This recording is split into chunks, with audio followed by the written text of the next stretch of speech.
Top of the morning, Dan and Amy, and in Eric Metaxas' new book is Atheism Dead. He explores the claims of the atheists and the left that reason and science is on their side. You know, they dismiss religious conservatives as unthinking science deniers. Well, that's just not the case. And I know in his book he builds on the work, scholarship of great thinkers, great Christian Catholic thinkers like C.S. Lewis and G.K. Chesterton, respectively. Something that G.K. Chesterton wrote that's so relevant today in an essay called Science and the Savages. A permanent disadvantage of the study of folklore and kindred subjects is the man of science can hardly be in the nature of things very frequently a man of the world. He is a student of nature. He is scarcely ever a student of human nature. And don't we see this playing out from our TV doctor starting at the top with the good Dr. Tony Fauci? Chesterton goes on, and even when this difficulty is overcome, and he is in some sense a student of human nature, this is only a very faint beginning of the painful progress towards being human. For the study of primitive race and religion stands apart in one important respect from all, or nearly all, the ordinary scientific studies.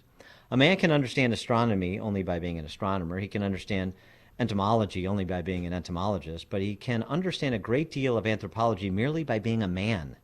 He is himself the animal which he studies. And the scientist, the man of science, who we take as a compliment, but the man of science, the way that Chesterton is describing it as exclusively a man of science, he is making himself inhuman in order to understand humanity. An ignorance of the other world is boasted by many men of science, but in this matter their defect arises not from ignorance of the other world, but ignorance of this world. For the secrets about which anthropologists concern themselves can be best learnt not from books or voyages, but from the ordinary commerce of man with man. If a man wishes to know the origin of human society, to know what society, philosophically speaking, really is, let him not go into the British Museum, let him go into society. And the man of science who doesn't do these things, who tries to become inhuman to comment and regulate humanity, does so in a way that we've seen men of, quote-unquote, men of science do over the last year and a half during the pandemic, I would argue. For more on the topic and the book, we're pleased to be joined by Eric Metaxas, #1 best-selling author. If you haven't read some of his previous work, his biographies on William Wilberforce and Dietrich Bonhoeffer are excellent. He's also the host of the nationally syndicated Eric Metaxas Show and the acclaimed conversation series Socrates in the City. The new book is Atheism Dead. Eric Metaxas, thanks for joining us again. Appreciate it. Thanks for having me.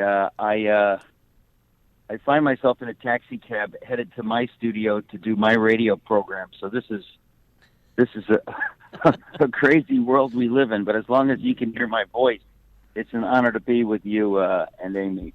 Well, tell us about this, exploration of atheism. It couldn't be more timely as we're being governed by safetyists who present themselves as men of science. Exactly. I mean, there's so much here. I'll simply say that I never really wanted to write a book about atheism. It just ends up in the title, and I deal with it, of course. But the reason I wrote the book was because I came upon two pieces of information that are such powerful apologetics for God that I was astounded. And part of the reason I was astounded is because I realized nobody's heard of this. It was almost miraculous, I thought, that I came upon the two people that told me these two totally disparate pieces of information. One has to do with archaeology, with the absolutely incontrovertible discovery of biblical Sodom, which is, whoever dreamt that was possible to do. But I met a guy named Stephen Collins in Albuquerque who's a biblical archaeologist.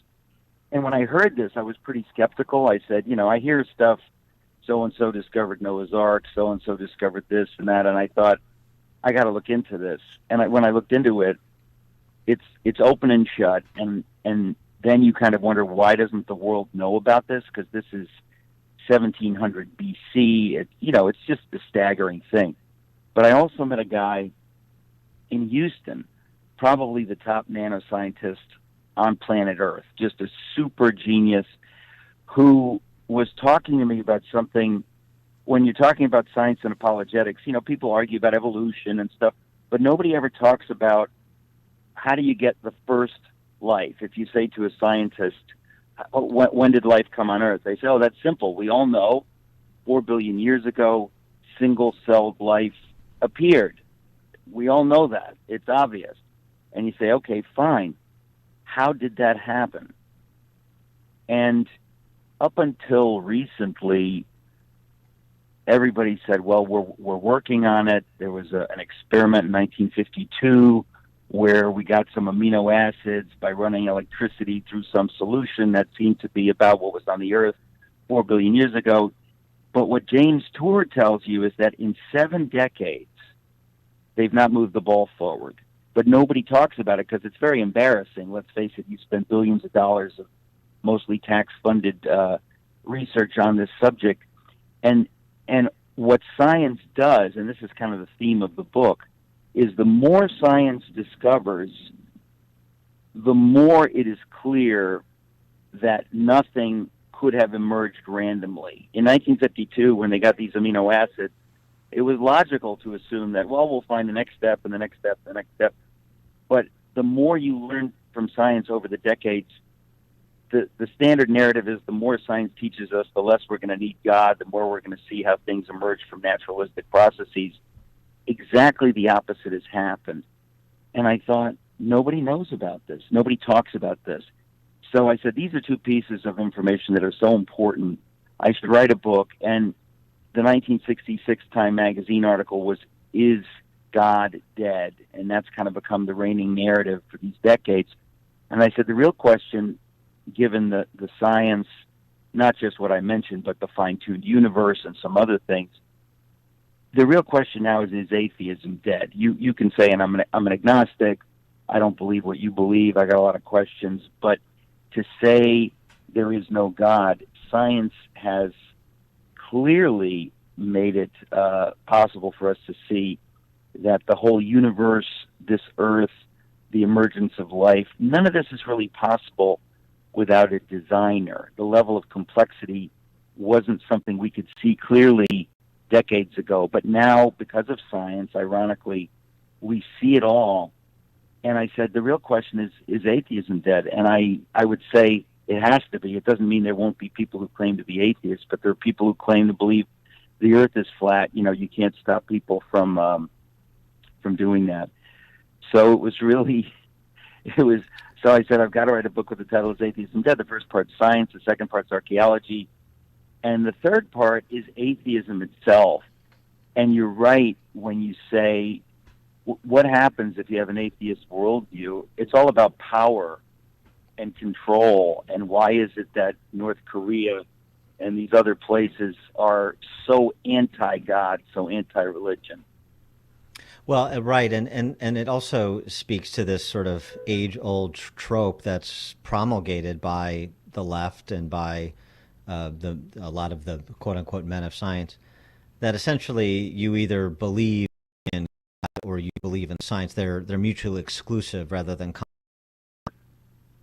That ends up kind of really also being the fundamental thesis of the book, is that the myth that science is opposed to faith or faith is opposed to God is so ridiculous. Not only is it ridiculous and demonstrably untrue, but if you go back in history, you realize it's a myth. In other words, none of the men who created science were all not just Christians, but profound Christians who believed science is helping to glorify God, number one. Number two, what I didn't know until I wrote the book was that, and I'm quoting non-Christians who say this, science itself, modern science, what we call the scientific revolution and modern science, came directly out of Christian faith. I mean, what's the last time you heard that?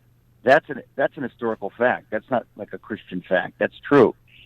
And so you realize that this canard of faith being opposed to science, which was repeated ad infinitum by the new atheists, they just said it like a marketing slogan. And, we kind of buy it, like there's something to it. And the more I looked into it, the more I thought, like, this is not only not true, but the opposite is true. And if you ask me, that's big news in a culture like ours, which has swallowed all these secular myths. Everybody should know this. It doesn't mean you can prove somebody into the kingdom of heaven with logic, but at least be aware of the facts. And the facts are very, very dramatic. And so I said, I got to get this information out, because whether you're a Christian or not, you need to know what's true. You need to know what science has been saying. You need to know the archaeology. You need to know where the atheists have flat out been lying or just using, debate tactics to shut people up. So it ends up being really big news. And I think the new question is atheism dead? And we have to push it, because we've lived for at least 60 or 70 years under this idea. And so many people have bought it. They think there's got to be truth to it. And John Lennox, who I quote a lot, actually says atheism is incompatible with science. So it goes that far.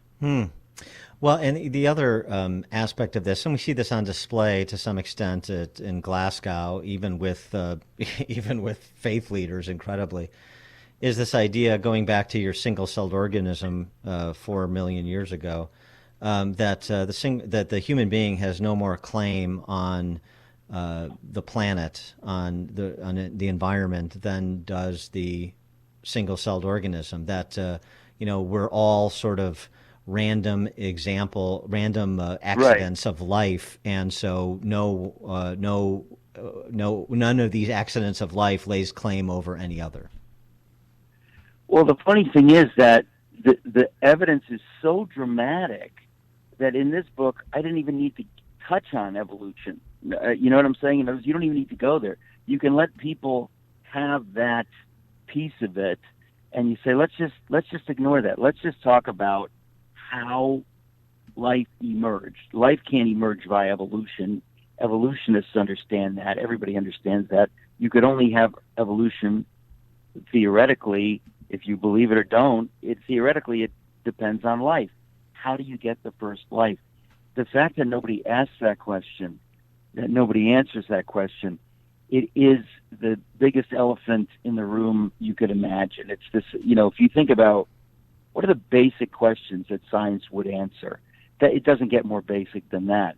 And what this guy James Tour says, and he's in 2 or 3 chapters of the book, he's angry about it. He says, this is ridiculous. 7 decades have passed. They are absolutely clueless. They're fudging it. We need to call them out and say, show us your evidence. You have no evidence. Let's be honest. We're scientists. It sounds like a nice companion book to your book would be to read David Stove's Darwinian Fairy Tales. Well, listen, there are many books to read, and I think the only reason I wrote my book is I said, I didn't see anybody summing this stuff up and putting it in one book for the lay reader. You don't need to be a scientist or an archaeologist. This is kind of what I think everyone should know. Christians, non-Christians, agnostics, atheists, just, understand the fundamentals so that we can have a more honest conversation, because it is almost funny how most people have swallowed these ideas, which are just flat out untrue, provably untrue. He is Eric Metaxas. He's the anti-Nietzsche. He's the #1 best-selling author, host, again,